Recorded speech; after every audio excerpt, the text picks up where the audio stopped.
Esse é o Virou uma Chave, o podcast semanal de 4 atores que ainda estão ensaiando uma peça e amam conversar sobre a vida. Eu sou a Suzana Oliveira. Eu sou o Leandro Pérez. Eu sou o Diogo Matos. E eu sou a Vanessa Balsalobre. Diante de tantas possibilidades, caminhos, incertezas, tantas decisões que precisamos tomar nessa vida, nem sempre a gente dá conta de fazer isso sozinho. Quando bate aquela paralisia ou uma tristeza, a quem ou a que você se apega? Você acredita na existência de algo como Deus, energia ou alguma coisa acima de nós? Ou é super cético? Em que pé anda a conexão com a nossa espiritualidade?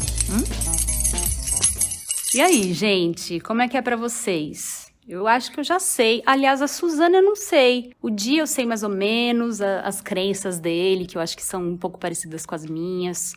Quem quer começar a falar? Ou eu posso começar falando também, né? Porque eu falo pouco, eu adoro falar sobre essas coisas. Gente, eu fui criada por uma típica brasileira, né? Que acredita em Deus, incenso, banhos, tarô e todas as coisas. A minha mãe é essa pessoa que acredita, visita e se conecta com muitas formas de espiritualidade, assim, sabe? E... é uma espiritualista. Sim. Gosto. Minha mãe nunca foi de nenhuma religião, assim, sabe? De frequentar alguma coisa sempre. Então eu acho que ter crescido do lado dela traz essa característica pra mim, assim. Eu tenho muita dificuldade em, tipo, fixar um compromisso espiritual, sabe, assim, em algum lugar, falando de um lugar, sabe? Eu estudei numa escola adventista, então eu vivi muito... Adventista é evangélica? Adventista é um braço da igreja evangélica, assim. Eu passei muitos anos da minha vida ali, né, a minha infância, pré-adolescência e adolescência. E aí, esse mundo cristão, sabe, entrou na minha cabeça bem profundamente, assim, né, porque... essa era a atmosfera. A minha família é católica, tipo, eu fui batizada na igreja católica e fui estudar no colégio adventista. Aí teve um momento que eu ficava, não, isso daqui faz mais sentido do que a igreja católica, porque na igreja evangélica tem uma coisa de você construir um relacionamento com Deus, sabe? Daí isso fazia mais sentido do que rezar a mesma coisa todos os dias, santo e tal, fazendo o caminho da minha cabeça, tá, gente? Pra falar. Só que, ao mesmo tempo que eu tava na igreja adventista, que é super assim, não pode nada, não pode pintar unha, não pode abraçar, não pode, tipo, não pode nada, né? Sério, tem várias restrições? Várias restrições. Você não pode existir, assim, meninos usam azul, meninas rosa e daí pra baixo. Entendi. Ao mesmo tempo que eu tava nessa atmosfera super enrijecida cristã, eu fazia teatro. Então a minha cabeça era, tipo, conflituosa, assim, ainda bem, né? Enfim, aí nunca fui nada, sabe, assim, né? Nesse sentido da igreja, falando da igreja. Teatro leva as pessoas para o pecado, né? Entendeu, meu amorzão? Foi ali que eu gostei de ficar. Brincadeira. Aí teve essa fase, né, do teatro, assim, que eu fui me conectando comigo também, sabe? Então, tinha sempre essa relação de como eu sou no mundo, sabe? Assim, eu fiquei interessada nesse sentido. Mas você começou falando assim, eu não sei muito o que a sua acredita. Porque eu acho que realmente não é uma coisa super definida. Mas eu acredito muito em alguma coisa maior, assim, sabe? Acredito que a gente tá onde a gente tem que estar, sabe? Esse tipo de pensamento de que as nossas escolhas, elas fazem a diferença no nosso caminho, mas que a gente vai pro lugar certo, sabe? Que a gente... de confiar na vida, enfim. Eu acho que é uma coisa meio confusa mesmo na minha cabeça, mas eu não sou cética, nem um pouco, na verdade. Falei muito, né? De uma vez só. Fiz um panorama da vida. Saber, eu não sabia, aliás, a gente nunca conversou. Eu adoro conversar sobre essas coisas e a gente nunca tinha conversado sobre isso, então eu não sabia. Gostei de saber. Quem quer falar mais? Eu acho que eu me relaciono com essa história sua sobre ter estudado num colégio salesiano, que é um colégio católico, e ainda coloco a questão de ter estudado num colégio católico no final dos anos 80, no começo dos anos 90, onde não tinha internet. E no interior, né? E no interior. E com uma vó muito católica, que ia todo domingo na igreja e tal. Então, como criança, tendo crescido num colégio salesiano, ao mesmo tempo que eu tive coisas muito boas, eu tive uma educação muito boa. Então, tive aulas de português, de matemática, as disciplinas, os professores eram muito bons. E então, sei lá, intelectualmente eu cresci bastante, assim. Mas emocionalmente eu vejo que como eu tenho crenças limitantes que vêm dessa época, sim,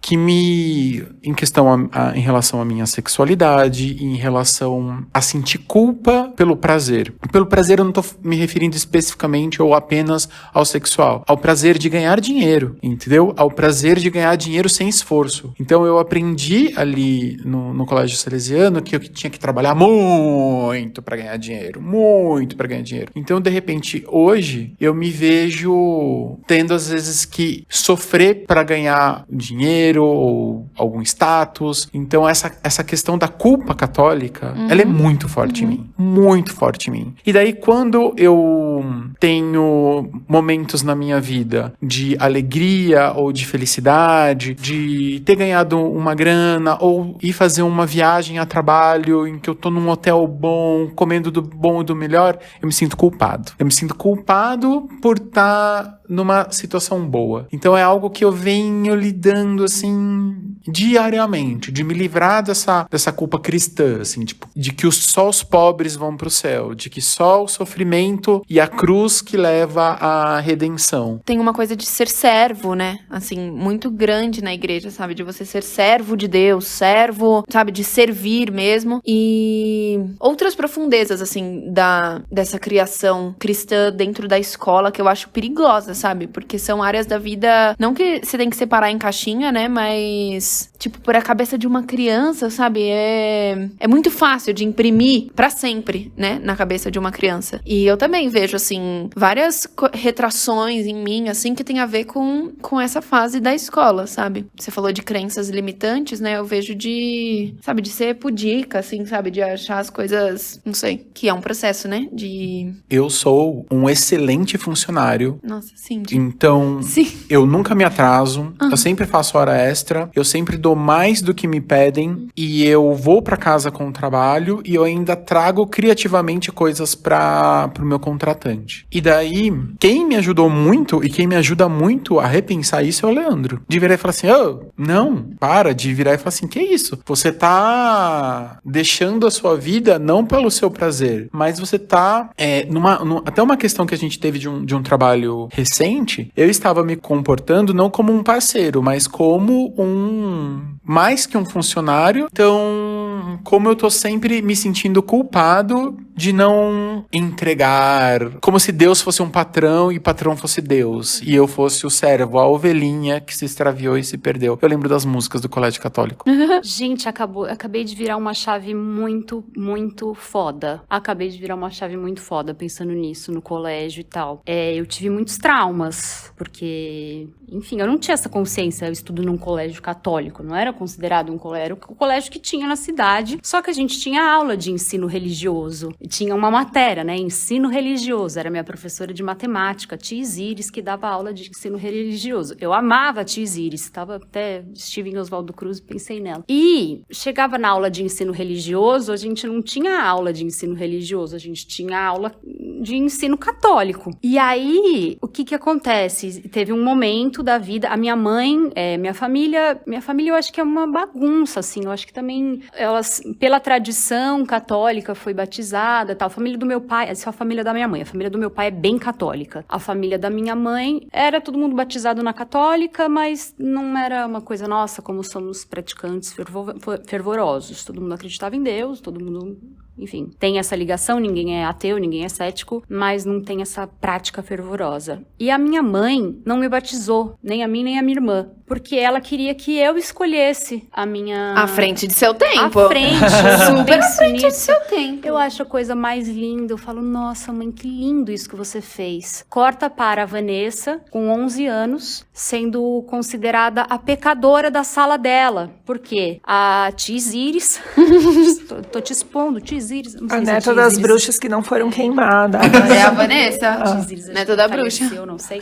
Existiu um momento na sala, depois isso foi até além, que eu não lembrava, eu acho que eu apaguei de tanto trauma, mas a minha irmã que me contou, dela perguntar, quem aqui na sala já foi batizado? Todo mundo ergue a mão, menos eu e um colega, que era evangélico e seria batizado aos 12 anos no Rio, sei lá o que e tal. E eu era a única que não era batizada. E aí eu falava, calma, batizado? O que é isso? Né? Eu não sou batizada. E aí eu era considerada uma pecadora. Eu tinha o pecado em mim, porque eu não tinha sido batizada. E aquilo me deixou em pânico. E minha irmã falou que a gente foi exposta pra escola inteira. Eu não lembrava disso. Mas teve uma coisa assim, quem não é batizado na escola inteira, no pátio, com todas as salas, e a gente tava ali, os não batizados. Meu Meu Deus. Aí você imagina o trauma da... E aí, pra mim, o que virou essa chave agora foi isso. O meu medo de ser diferente, né? Olha que loucura. Eu acabei de identificar isso. O meu medo de ser diferente dos outros, o meu medo de me expor, né? De ser exposta por ser diferente. Como é que eu vou lidar com isso? Porque volta nesse trauma. Volta nessa sensação. Gente, porque era uma humilhação, né? Eu trazia o foco pra mim, só que não era um diferente, porque o outro podia ser diferente porque ele tinha a religião dele, ele ia ser batizado e tá tudo certo. Agora eu não. Eu tinha o pecado em mim, então me senti culpada, né? Foi introjetada essa culpa horrorosa de que eu tinha o pecado em mim e tal, e eu fiquei desesperada. Eu briguei com a minha mãe, eu lembro que eu pus a minha mãe em xeque, coloquei ela contra a parede. Mãe, como assim? Por que você não me batizou?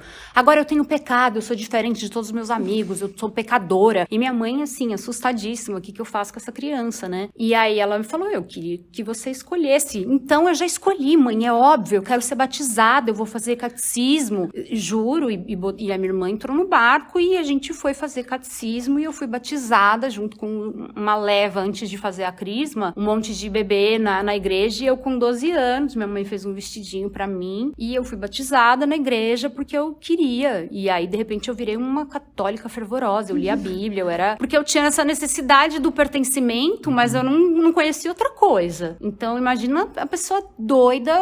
E aí eu lembro que a minha avó mãe do meu pai me deu uma Bíblia, eu andava com a Bíblia embaixo do braço, eu ia lendo e tal. Só que eu não tinha consciência, gente, era uma doideira, até que eu fui expulsa de uma aula de catecismo. Por quê? Porque eu era a mãe da Suzana. Eu acreditava em reencarnação, eu tinha umas piras maiores do que isso. E aí eu fui expulsa porque o professor da crisma falou que eu não podia acreditar em reencarnação. E aí eu falei pra ele, mas por quê? O padre falou que não existe e aí você tem que acreditar? Ele falou, não, se você tá aqui, você não pode acreditar, porque aqui pra gente isso não existe. Não, mas claro que existe. Ele falou, então você, por favor, vai procurar um outro lugar.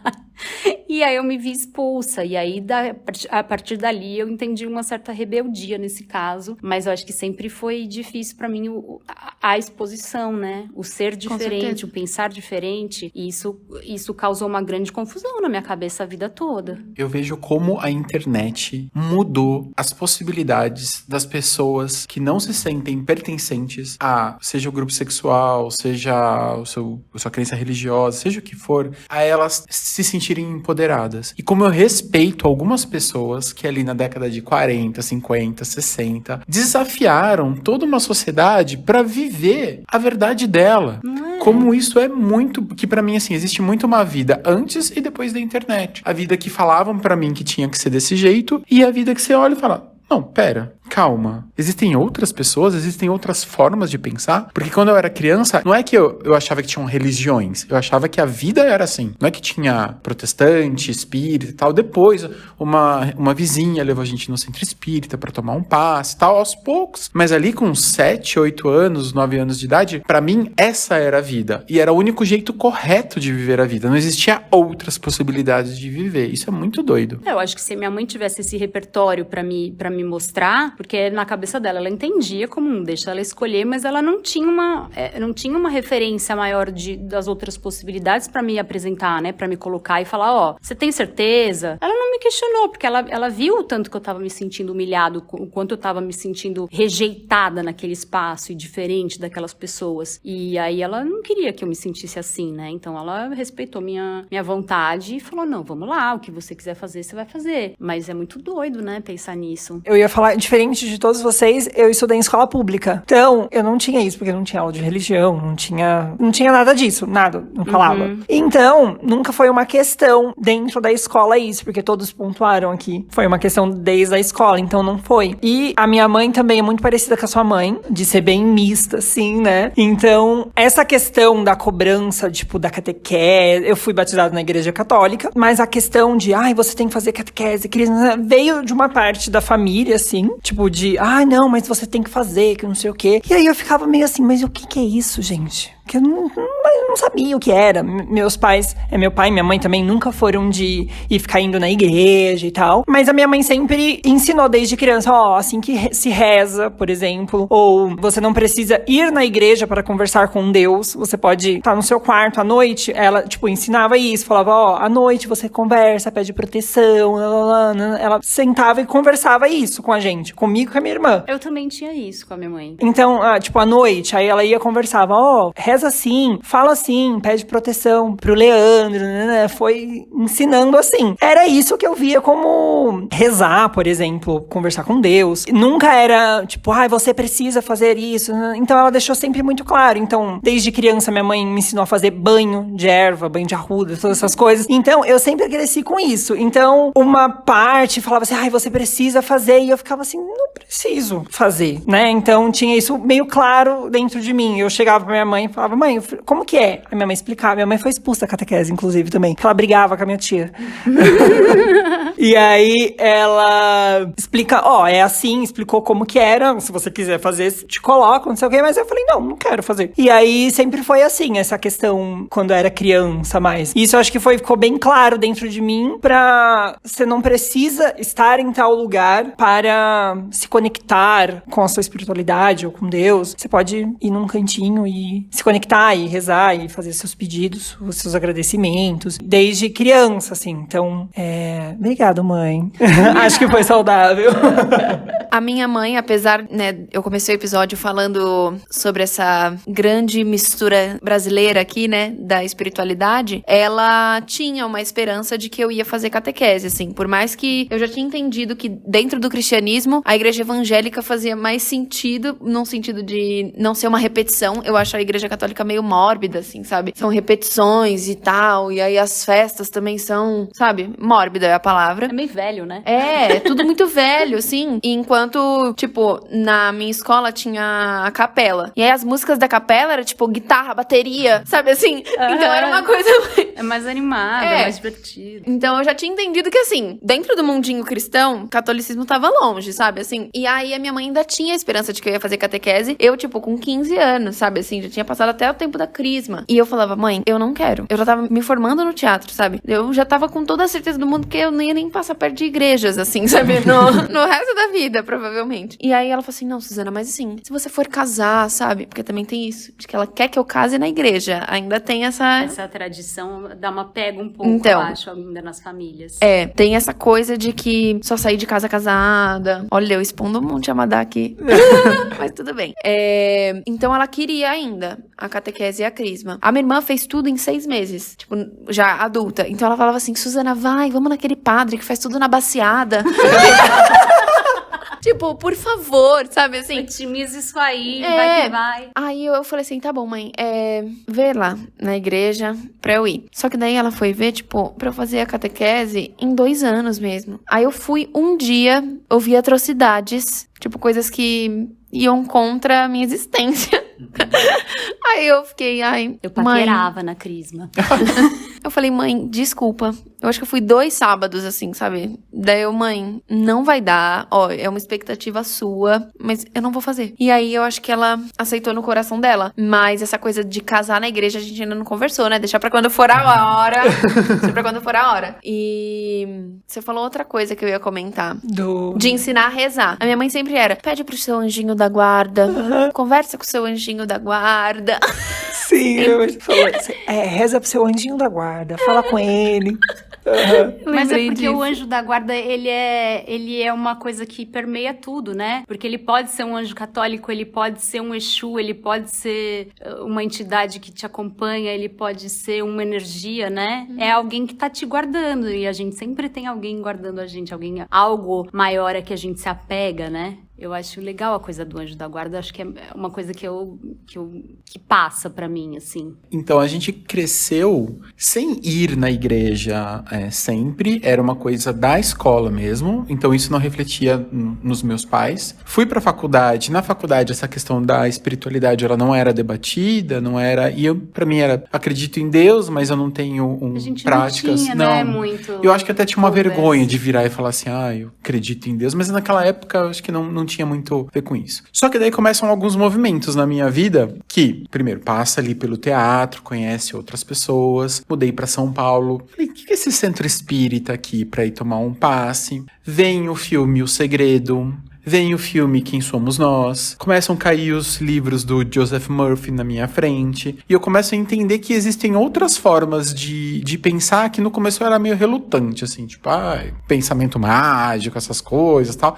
O Diogo do católico, do salesiano, e o Diogo da faculdade racional, tava meio assim, tô lendo, mas lei da atração, essas coisas, aí é todo papagaiado. E no mesmo tempo, a minha mãe começou a frequentar uma igreja católica lá em Piracicaba, que tem um padre muito legal, que é o padre Edivaldo, que o ponto de partida dele não é a culpa e o pecado, é a ressurreição e a renovação de Cristo. E isso faz toda a diferença. Porque ele é um cara muito legal, ele é um cara muito antenado com o tempo dele. E ele fez uma revolução dentro de casa. Sua mãe sempre posta. A minha mãe mudou, já faz, sei lá, uns 15 anos isso. E eu também comecei a olhar a igreja católica por esse outro viés. Existem outras, quando eu vou em determinada missa ou determinado culto, porque eu adoro ir em tudo, gente. Eu adoro ir em tudo. Eu vou em centro espírita, já fui na Umbanda, já fui... Nossa, eu fiz um seminário da Seishonoye maravilhoso. Eu vou em tudo. Seishonoye, ela vem do Masaharu Taniguchi, tem um templo aqui no Jabaquara, e é uma filosofia de vida que vem japonesa. Você já deve ter visto aqueles calendários com mensagens que são da Seishonoye, então é muito legal, assim, então vem com esse pensamento. Eles estão por aí. Eles estão por aí, Sempre tem, você vai em qualquer biblioteca, tem um livrinho da Seishonoye. Então é uma outra forma de pensar, e daí chegou um livro pra mim que foi fundamental, assim, Pera, existe outro jeito de ver a vida que parte do princípio: nós não somos carne esperando ter uma vivência espiritual quando morrermos. Nós somos espíritos tendo uma vivência carnal. Que vem do pensamento do livro Conversando com Deus. Esse livro deu uma balançada na minha crença de o que é Deus. Que Deus não seria um velhinho, um patrão que fica anotando, olha aqui seus pecados, tal, e quando terminar vai ter uma balança que é tipo como se fosse um lucro ou prejuízo. Você fez mais coisa boa, vai para um céu, fez mais coisa ruim, vai para o inferno. Então eu mudei. Acabei de lembrar do meu medo do momento da confissão. Pra fazer Meu Deus, eu tenho que confessar os pecados para um padre. Falava, quem é esse padre? Ele vai absolver, sabe? Tinha essas coisas.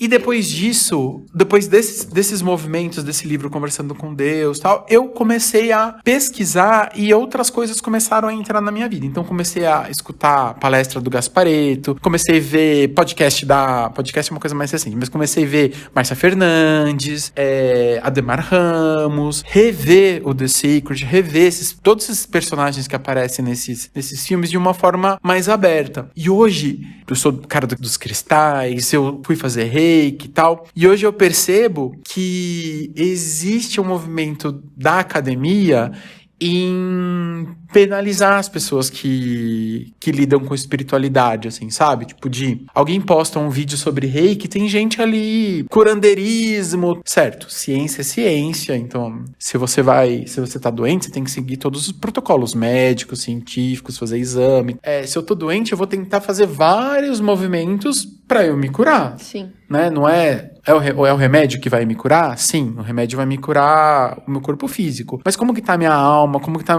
meus sentimentos? Como eu acordo disposto pra viver? Meu psiquiatra falava, Vanessa, toma o remédio, mas continua indo no terreiro.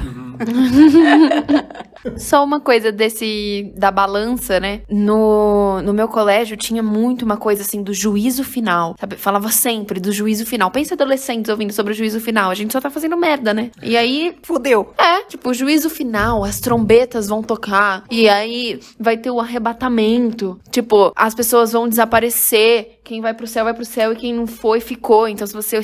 Sabe assim, era uma coisa super... A gente ouvia... A gente também tinha aula de religião. Tipo, vou queimar no fogo do inferno. Era tipo, nossa, as trombetas vão tocar e eu vou ficar aqui na terra. Eu vou ficar aqui. Um mó lavagem cerebral, assim, sabe? É um Deus muito sádico, né? Nossa, é o Deus que eu não acredito, assim, sabe? Não acredito nessa existência. Esse punitivismo, sabe? Essa coisa de que você tem que ser impecável. Caramba, eu tô lembrando aqui o quanto isso traz sobre a personalidade, sabe? Assim, por mais que eu questionasse a igreja, questionasse todas essas coisas, e de alguma forma essas coisas entram na cabeça, nesse sentido da lavagem cerebral, e vai influenciando no seu comportamento no mundo, sabe? O quanto eu quero ser impecável, impunível, sabe? Assim, de não dar motivo pra ninguém falar nada de mim. Essa coisa de ser muito boazinha, de ser certa, de... Sabe? Que eu tô me desfazendo aos poucos, assim. Mas isso, eu fico pensando também, porque, enfim, já tive algumas experiências em diferentes lugares. Fui também, depois dessa expulsão do catolicismo, eu comecei a buscar outras coisas e, enfim, também adorava visitar lugares novos. Eu lembro que uma amiga da faculdade me levou no centro espírita, eu não conhecia, e eu achei o máximo, e adorei começar a tomar passe em São Paulo. O Di me levou para um lugar, outras pessoas me indicaram outros lugares. Eu gostava de ir experimentando, assim. Um dia eu tava indo ao centro espírita tomar um passe e fazendo uma coisa muito errada, que era dirigindo, falando ao celular, com uma amiga. E, de repente, eu avistei num templo, assim, evangélico que tinha perto da minha casa, um rapaz segurando uma placa dizendo drive-thru de oração. Eu estava indo ao centro tomar um passe e eu vi uma placa, drive-thru de oração. E falando com a minha amiga, eu falei, espera um pouquinho que eu já te ligo, porque eu vou entrar num drive-thru de oração. Ela, o quê? O que você vai fazer? Eu falei, já te ligo, tchau. Aí o moço, você gostaria de receber uma oração? Eu falei, tem que pagar? Ele falou, não paga nada, de graça. Não tive dúvida, eu entrei com o carro, eu falei, eu quero saber o que é o drive-thru de oração. E aí o cara pôs a mão na minha cabeça, isso eu não gostei muito, mas enfim, pôs a mão no meu carro, pôs a mão na minha cabeça, rezou e falou que essa pessoa, como você chama, Vanessa esteja protegida, esse carro esteja protegido, e tarará, fala amém, eu falei amém, e fui. Nunca tive um problema com esse carro, tipo, nunca sofri um acidente, nunca, sabe? Eu falei, ok, tô protegida, mas mesmo assim eu vou ali tomar um passe. Porque, sei lá, né? Mas eu sempre tive essas coisas. Mas isso tudo por quê? Porque, pra dizer que eu já passei por inúmeros lugares e acabei me afeiçoando nos últimos momentos muito às religiões de matriz africana, que me conectaram comigo mesma, com a natureza e que eu me identifiquei mais. Eu fico pensando o quanto... Tô dando um nó aqui, porque o Rafa é muito cético, e aí ele me pergunta, tá bom, mas e aí qual que é o Deus certo? Se um Deus, o seu Deus, o outro Deus, o não sei que lá, essa coisa de intolerância religiosa. A questão maior pra mim da religião são as pessoas, né? Porque as pessoas fazem a leitura do jeito que elas querem, as pessoas colocam as opiniões delas e transformam, tipo, eu tenho a sensação de que o pecado católico é uma coisa que o homem instaurou. E aí ele ficava me questionando, tá, mas então qual que é o... Eu falei, não sei qual que é o Deus certo. De repente é um Deus só, mas eu acredito que a espiritualidade, a religiosidade é como você se conecta com algo maior, como você se conecta... é individual, né? Sim, como você se conecta com você mesmo. Então, se você é católico e acredita que é isso, e é isso que te faz bem, é isso que te traz motivação pra viver e se conectar... Eu respeito, o seu Deus é esse. O meu Deus é a natureza, são os contatos que eu tenho com água, com fogo, com terra, com ar, com as pedras, com os cristais, com a música, com tudo aquilo que reverbera dentro de mim e me faz criar essa conexão espiritual. Então, assim, eu acho que os problemas se dão em todas as religiões por interferência do homem. Então, no lugar que você tá, eu comecei a falar isso porque você estava dizendo alguma coisa da Igreja Católica de ter uma cobrança, de se fazer, de uma lavagem cerebral. Exatamente. Porque migra pra mim pra aquelas seitas e coisas horrendas que a gente vê por aí, em que uma pessoa se destaca e aí você e leva uma legião de seguidores e isso traz muitas complicações. E porque é isso, porque tem uma cabeça pensante do homem ali interferindo. Eu não sei como vai existir, se existe a possibilidade, talvez esse padre que sua mãe da igreja que sua mãe frequenta seja uma pessoa incrível para trazer leveza e conexão espiritual às pessoas, porque eu ouço muitos relatos e muitas dificuldades de pessoas associadas a qualquer tipo de religião, por ter fofoca, por ter intervenção, por a pessoa achar que, sei lá, o pastor disse que eu não posso fazer isso, e aí o pastor controla a vida de todo mundo que tá por perto, aí o padre controla tudo, e ainda mais cidade pequena, e aí o babalorixá controla a vida de todo mundo. Então, assim, existe uma grande complicação que me fez, eu acho que me trouxe, fez com que eu me tornasse uma pessoa que busca coisas em todos os lugares, que pega um pouquinho de cada coisa também e traz, isso serve pra mim, isso eu gosto de ter no meu coração e, sei lá, falei um monte, desculpa. De personalizar a sua espiritualidade, assim, de ser a sua espiritualidade. E pra mim, essa é a maior dificuldade, assim, também, eu nem tenho vontade de ir em centros, em instituições, era essa palavra que eu ia chegar, que é institucionalizar a espiritualidade, é uma coisa que pra mim, sabe, fica complexo por conta dessa coisa de que são feitas por homens e aí vai precisar existir uma estrutura. Estruturas de poder. Uma estrutura numa lógica capitalista, assim, né? Eu tô usando a palavra capitalista, mas nem sei se é isso, mas uma estrutura de empresa, uma estrutura, sabe, assim... É capitalista, porque tem que se manter. De uma instituição, sabe? E aí, pra mim, parece que perde o sentido, sabe? Quando eu vou e aí tem um Pix, sabe? Em algum lugar tem um Pix pra eu fazer. Aí eu fico assim, nossa, mas eu acesso isso aqui em qualquer lugar, sabe? É meu, é a minha relação, sou eu no mundo. Então, eu acho que esse beber de várias fontes caminha pra essa visão, assim, sabe? De que eu acesso a hora que eu quiser, onde eu quiser, né? Eu preciso de ajuda pra me orientar, então escuto algumas pessoas, mas é a minha experiência espiritual, é a minha experiência de vida no mundo, sabe? Eu acho que eu tenho uma conexão espiritual muito forte, sabe? Mas é super pessoalizada, com trocas pontuais, sabe? Assim, com pessoas que vão me ajudar em orientações específicas e tal, né? Nunca me aprofundei em nada, porque pra mim perde o sentido quando a instituição vem na frente, sabe? Eu ia fazer um comentário do carro que você falou do drive-thru. Toda essa espiritualidade, ela vem da minha mãe, da minha avó benzia e tirava dor de cabeça com a mão, sabe assim? E a minha mãe sempre fala, nossa, eu queria ter aprendido a benzer com a minha mãe, e não aprendeu. Era o passe, era o reiki, era... A minha mãe é tudo isso aí, mãos sem fronteiras, reikis e afins. Mãos sem fronteiras. É sério, ela sempre fala isso. E o meu pai não, né? Não era essa figura. Só que, todas as vezes que meu pai troca de carro, a primeira viagem é pra Aparecida do Norte pra benzer o carro. E olha só! sem problemas com carros também. A coisa aparece, né? Sempre aparece de alguma maneira.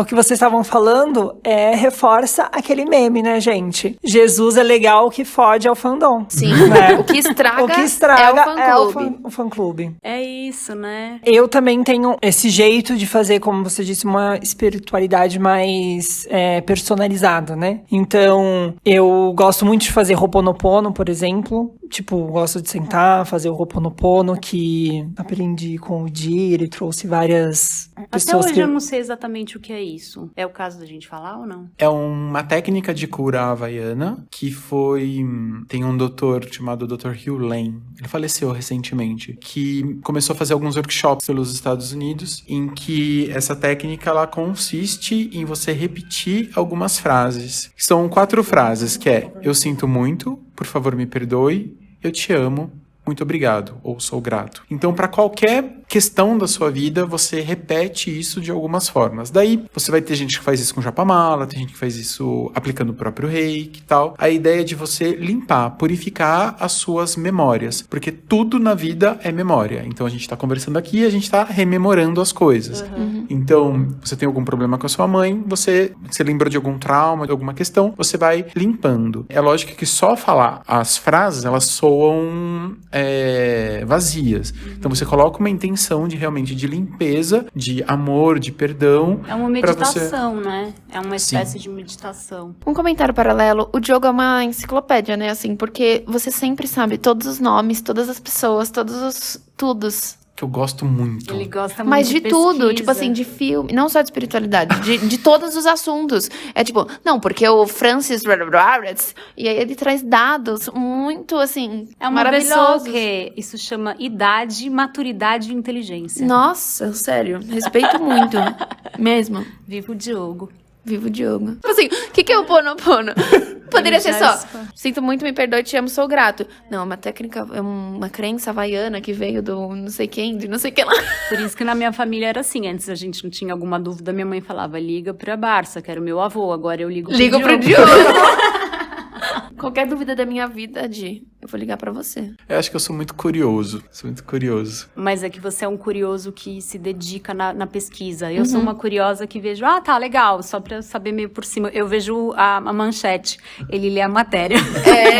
E guarda, porque também eu leio e esqueço, né? Mas então acho que a gente tem coisas em comum, né, gente? Quanto à espiritualidade. Temos nossas crenças, nosso jeitinho de lidar com a coisa. Quando a gente se vê em apuro, a gente se apega, né? A gente reza, a gente procura, faz um banho, eu tenho muito dos banhos. É gostoso. Eu tenho dificuldade, por exemplo, eu amo pessoas como o Di, que se especializou em reiki, que é um reikiano, porque eu tenho sempre eu também tenho problemas com as instituições, porém eu tenho uma dificuldade de exercer a minha espiritualidade sozinha. Então, às vezes eu preciso me apegar a uma pessoa que me direcione, alguém que me direcione a energia, o foco, que me ajude, né, a fazer essas conexões. Eu tenho essa dificuldade. Eu tenho dificuldade de fazer tudo sozinha, né, gente? De trabalhar sozinha, de criar sozinha, e também com a minha espiritualidade eu não consigo fazer as coisas muito sozinha.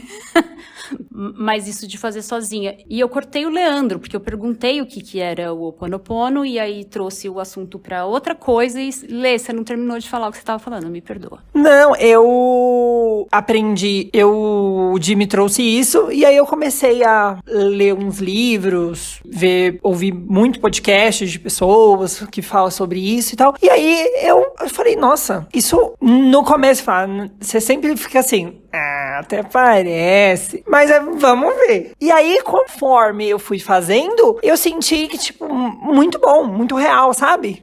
De você lá fazer, eu faço com japamala, 108 repetições. Uau. Quando você vê, você fez. Às vezes eu faço na rua, sabe? Andando pra alguma coisa, assim, pra limpar. E eu penso muito nesse sentido de limpeza, porque eu aprendi a rezar pedindo, né? Como se fosse implorando por algo. Meu Deus, eu preciso muito disso, não sei o quê. Como se fosse, tipo, olha, se eu não conseguir isso, acabou a vida. E acho que depois, com isso que o Di trouxe pra mim, e também pensando de uma forma mais, assim, acho que consciente, é muito mais fácil você agradecer o que você tem. Então, uns anos pra cá, eu comecei a agradecer mais as coisas que eu tenho, as coisas que eu já conquistei, que eu queria lá atrás, e hoje eu tenho, e falo, nossa, que incrível, tipo, consegui já. Então, além do pedir, você também, eu acho que a prática de agradecer é importante. E aí, que é o que eu trouxe pra minha vida, é agradecer. E também o Ho'oponopono, tipo, potencializando isso. E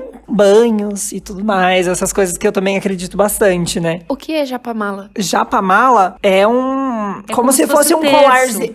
Eu ia fazer essa comparação. É como se fosse um terço. São várias bolinhas, assim, né? Várias miçanguinhas. E aí, nela, que são as 108... São 108 miçanguinhas. Então, cada vez que você falar, por exemplo, Leandro, eu sinto muito, por favor, me perdoe, eu te amo, eu sou grato, é uma pra você não perder a conta, assim. Então, você vai segurando as bolinhas e falando. Entendi. Segurando as bolinhas e falando até o japamala rodar inteiro. Entendi. Entendeu? Então, é isso. E eu acho que isso funcionou muito pra mim, assim, de me conectar. Um momento que eu tô precisando me reencontrar, me conectar e tal, eu faço isso, tomo um banho de ervas e faço uma oração. Eu percebo que agradecer é uma forma de consciência. Não é nem só de você, estou agradecido e assim, mas é de você se lembrar das coisas que você tem, né? Porque a gente age muito na lógica da falta, assim, de tipo, sempre olhar pro que tá faltando, porque eu quero, pra lá na frente, sabe? E recentemente eu ouvi uma coisa que é de alguma tribo indígena, não sei exatamente qual, mas que eles acreditam que a única coisa que existe é o presente. Amo.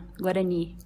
De que o passado não existe mais e o futuro também não. Então, eu ouvi, acho que num vídeo, assim, da pessoa falando que foi visitar, né? E se despediu falando assim, até a próxima. E aí eles falaram assim, não, até a próxima, você não tem que imaginar na próxima, né? A gente tem que viver essa experiência de agora aqui, que é a única coisa que existe. O Ho Oponopono faz isso. O Ho Oponopono, ele é muito isso. A ideia de você... Porque assim, o passado não existe mais. O que tá fazendo você ter sofrimento são suas memórias. Você presentificar vivendo um teatrinho mental que te dá tristeza pelo passado e ansiedade pelo futuro. Então a ideia do Ho Oponopono é experienciar o agora e fazer esse ato de perdão e de amor no presente.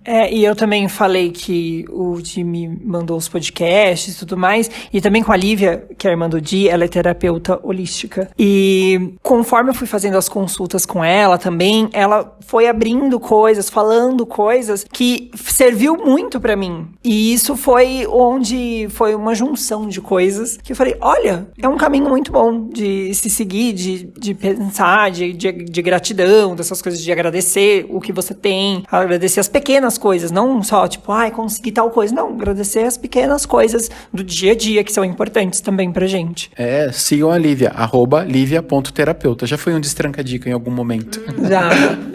E eu falei Guarani, mas eu tô achando que não é Guarani. Tô tentando lembrar o que é, porque eu amo maravilhoso, essa né? citação, porque eu fiz um estudo quando eu tava na EAD sobre uma peça que falava dos indígenas, e é que a gente foi para uma aldeia Guarani, mas eu lembro desse texto, de ler isso, de que eles recebiam um presente e eles não guardavam o presente. Eles usavam na hora. Assim, quando você ganha um presente, não adianta você ganhou uma roupa, você vai guardar para usar numa ocasião especial. E não, a ocasião especial é o presente, então você não guarda para o futuro, você usa aquilo porque o presente é o momento mais importante da sua vida. Eu escutei isso sobre ideias artísticas.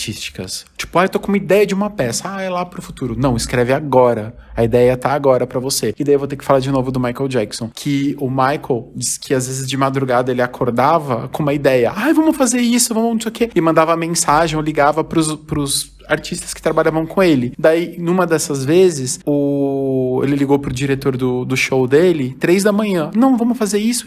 Mas, Michael, às 3 da manhã, a ideia tá vindo de Deus. Se eu não usar, ele vai mandar pro Prince. Amo, eu ouvi isso também de uma pessoa com quem eu me consulto, que eu falei, eu tive uma ideia para uma peça, foi meio que um insight, assim, você acha que vale a pena eu fazer? Ela falou, se você teve uma ideia do nada, essa ideia foi soprada para você, alguém tá te dando essa ideia e falando, vai e faz. Se você não fizer, alguém vai fazer. Ou então é isso, né? A pessoa falou, poxa, te deu oportunidade, você abandonou. Mas é gostoso. É bom, eu acho importante acreditar. Porque por mais que eu tento falar bastante isso pro Rafa, que é super cético e sempre me questiona quanto a essas coisas, eu falo, tem coisas que a gente não precisa explicar. Tem coisas que a gente sente. E tem coisas que, de repente, é isso. Se você acredita que isso é verdade ou não, se tá te fazendo bem, se tá te trazendo pro presente, te trazendo coisas boas, aliviando seu coração, então é isso, então existe, então funciona, então vale a pena, porque eu acho que ninguém busca esse tipo de coisa, uma conexão espiritual, se não fizesse bem, né? Se não te trouxesse coisas boas. Eu percebo que eu tô num momento, assim, de partir de mim, sabe? Então, tudo que eu me relaciono com espiritualidade mesmo, parte de como eu posso ser melhor no mundo hoje, sabe assim, como eu posso ser melhor nas minhas relações, que são, pra mim, as relações nesse momento são as coisas mais importantes, assim, sabe, a nossa existência tem a ver com as pessoas que estão perto da gente, então coisas que me tragam pra uma consciência profunda, sabe, sobre a minha responsabilidade pela vida que eu tô criando, assim, sabe, eu lembrei disso com a sua fala, não sei porquê. É porque isso acaba trazendo respeito, se você se conhece, você tem empatia pelas pessoas, pelo problema das outras pessoas. Se você entende que você não precisa carregar essa culpa, o outro também não precisa carregar essa culpa. E você consegue se relacionar, entender que você pode, perdoar alguém que te trouxe alguma coisa negativa. Você pode perdoar ou não, desde que você esteja bem com isso. Não faça coisas que afetem negativamente a vida do outro. Eu acredito que é mais assim. Pode ser jovens místicos buscando positive vibes, assim, mas eu acho que é meio por aí. Você falou sobre o Rafa, né? Tem coisa que a gente não precisa entender. E a gente é muito intelectual, né? Assim, muito intelectualizado. E recentemente eu descobri que o campo eletromagnético do coração, de átomos mesmo, assim, né? De conexões do coração, o campo eletromagnético do coração é maior do que o do cérebro. Então tem coisas que a gente vai assimilar pelo coração, sabe assim? Pela sensação, antes de associar na cabeça. Então, que eu fiz em alguns momentos desse episódio. Nossa, eu não sei por que eu lembrei disso. Não sei por que eu, né? E que tem coisas que realmente a gente não vai explicar. E isso precisa ser libertador, sabe? Assim, desse sentido de ouvir a intuição, porque a gente tá sentindo com outras partes do corpo e não só com a explicação intelectual, racional, que é a lógica da nossa sociedade, né, da nossa estrutura. A gente quer racionalizar tudo, racionalizar as relações, racionalizar os sentimentos. Por que eu tô sentindo isso? Por que eu tô me sentindo assim? Nossa, mas eu não devia ficar triste porque essa pessoa, ela é livre pra viver a vida dela. Mas você tá triste porque a gente sente e pensa coisas muito além da racionalidade. E eu acho que a espiritualidade, nos meios acadêmicos, ela é tão questionada porque são lugares que querem comprovações, sabe assim? E é importante relembrar que é científico que o nosso campo eletromagnético do coração é maior, assim. Eu acho que o ser artista facilita essas conexões, né? Porque a gente se conecta através da música, do corpo, do toque, da palavra, enfim, eu acho que pro artista é mais fácil, né? Acessar essa conexão sem explicação. E aceitar que ela existe. Porque a gente usa muito o sensorial, né? E, enfim, acho que é mais aberto a receber ou não também, sei lá.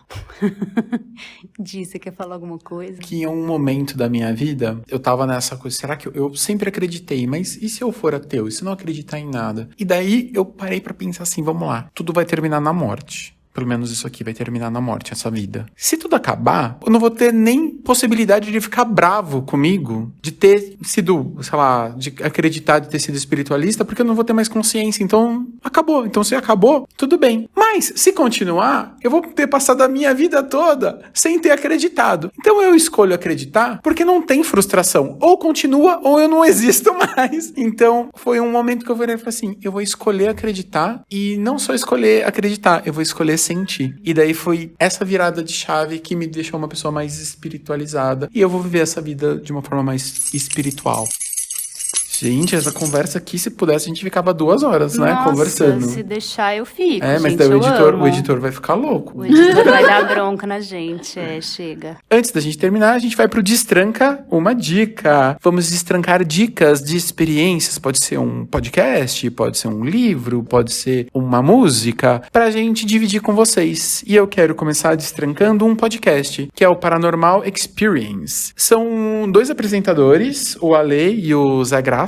Eles recebem pessoas espiritualistas para falar um pouco da religião deles, da vivência deles. Então é muito legal, porque você vai ter desde, sei lá, pessoas ciganas dando a visão de mundo deles, de repente um professor que trabalha com extraterrestres, professores que trabalham com Umbanda, vão falar de ET de Varginha. Então tem várias pessoas conversando sobre espiritualidade de várias e várias formas, e não simplesmente aquilo que a gente aprendeu ali na escola. Então vale muito a pena acompanhar, e o Instagram deles é @paranormal.corp. Eu amei, eu já quero ouvir todos os episódios agora. Nossa, escuta de projeção astral, muito legal. Gente, eu vou ouvir agora. E eu já vou até emendar, porque eu ia dar uma dica e eu acabei de mudar a minha dica pela última fala do Di, antes da dica do podcast, e o jeito que você colocou as palavras de pretendo levar a minha vida mais leve, com a espiritualidade. E na hora me veio... Eu já citei aqui, já indiquei a Rádio Novelo, provavelmente já, porque eu adoro e já ouvi todos os episódios, mas existe um episódio que eu tava ouvindo esses dias e eu ouvi com o Rafa, depois eu pus pra minha mãe ouvir e escutei novamente porque eu fiquei muito impressionada com uma personagem da história do episódio. É Doroteia e mais alguma coisa, eu vou checar, mas tem colocar Doroteia, já aparece. E é uma história de uma moça que cuida de faz o controle de botos na Amazônia. E aí, uma das personagens da história vem do exterior pra trabalhar com ela. Muita coisa acontece e a história dela é muito impressionante. O jeito que ela lida com as adversidades me tocou muito. A positividade com que ela levou todos os acontecimentos que se passaram nesse episódio que ela conta. Então, escutem porque vale a pena. E reflitam, né, sobre a vida. Eu achei legal. Era pra ser essa dica. Eu vou indicar uma loja de sabonetes naturais. O arroba é ciclos.natural. Eu conheci na Feira da Glória, no Rio de Janeiro, mas elas enviam pro Brasil inteiro. Eu comprei 3 sabonetes muito cheirosos. Um que se chama Chouruca. Adoro! Que é de arruda, alecrim, sal grosso. Um outro de 7 ervas e um de lavanda e alguma coisa. E eles são muito cheirosos, bonitos. A embalagem é linda. Eu com certeza vou comprar à distância, assim. Ou no Rio de Janeiro mesmo, né? Que eu tô precisando voltar. Que agora eu sou uma carioca.